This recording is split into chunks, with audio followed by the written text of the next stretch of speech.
Ek wil vanoggend hoop met julle kom deel. Ek begin met Genesis 50 vers 20. As for you, what you intended against me for evil, God intended for good, in order to accomplish a day like this, to preserve the lives of many people. So,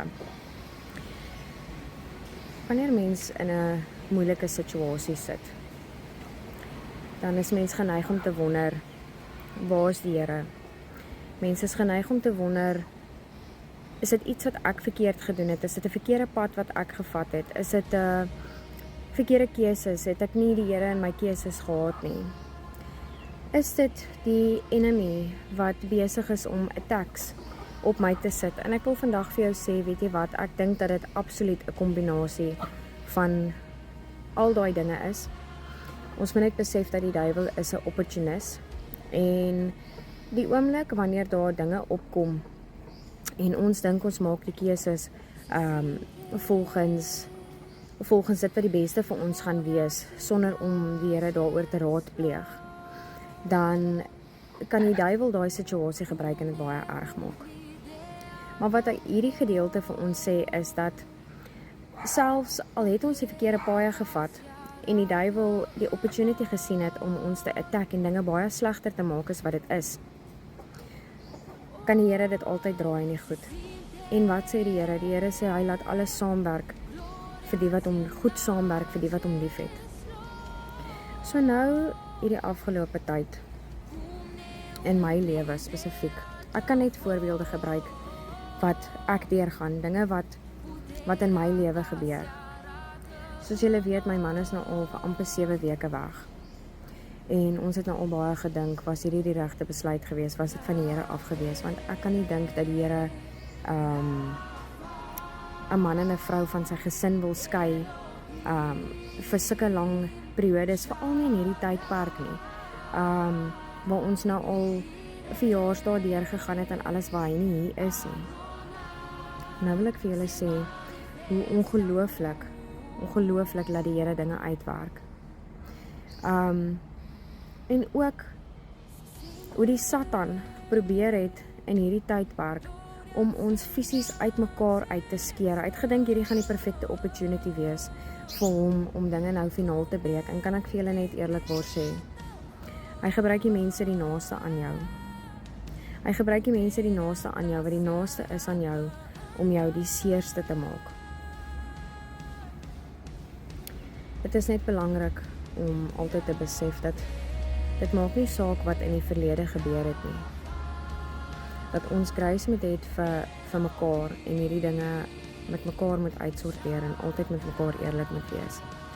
Daar het leuns en dinge uitgekom wat veronderstel was om verhoudings en huwelike uit mekaar uit te skeer. En die oomblik toe ons besef dat dit die Satan is wat agter al hierdie dinge werk. Dit kom in sulke vla. Die een oomblik is dit hierdie ongelooflike nuus. Nuus wat ons jare voor al wag. En die volgende oomblik, dan kom al leuns uit.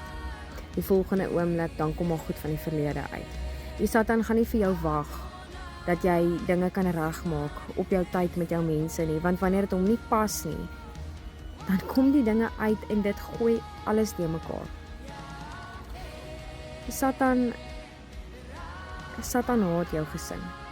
Hy haat jou familie, hy haat jou huwelik. En is belangrik om te discern wanneer die vyand besig is om julle uit mekaar uit te skeer, dat julle kan team up, by mekaar kan bly en kan besef, nou het ons nodig om die vyand teë te staan. Ja, dit maak seer. Dit maak ongelooflik seer.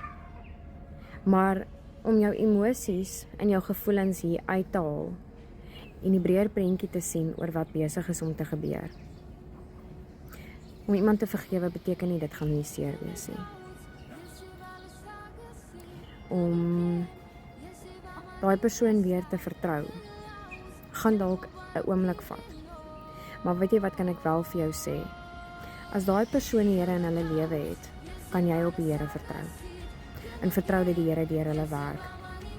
En dat hulle nie weer daai selfde foute sal maak nie. En dan wil ek net vir jou sê, Die Here het baie groter dinge beplan.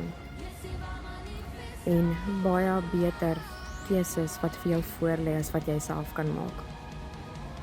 Maar as jy die verkeerde keuse gemaak het jy flikkerliggie aangesit en jy het van lyn verander sonder dat jy vir jou gesê het jy moet, dan is dit nie moeilik vir hom om jou weer reg op die pad te kry nie. Solank ons net nie 'n volle U-turn maak in die verkeerde rigting ingaan nie. Solank ons op dieselfde rigting bly, kan ons maar baie verander, want die Here kan ons net weer terugdruk in die ry wat reg is vir ons.